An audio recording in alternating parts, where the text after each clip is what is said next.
जय श्री राम दोस्तों, मेरे अवधी लोकगीत चैनल में आप सबका स्वागत है। आप सभी लोगों मेरे चैनल को देखें और सब्सक्राइब ज़रूर करें।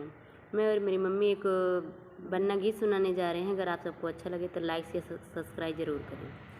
3:30 बजे भैया सजन लागे, 3:30 बजे, 3:30 बजे भैया सजन लागे, 3:30 बजे मलिया हरामी सुनत नाही, मेरे भैया कोई मौरा दियत नाही, बिना मौरव कई भैया जजत नाही। 3:30 बजे, 3:30 बजे भैया सजन लागे, 3:30 बजे बाजे जवाहरामी सुनत नाही, हमरे भैया कई बेट को दियत नाही, बिना बेट को कई भैया जचत नाही। 3:30 बजे, 3:30 बजे भैया सजन लागे, 3:30 बजे सोनरा हरामी सुनत नाही, हमरे भैया कई बारी दियत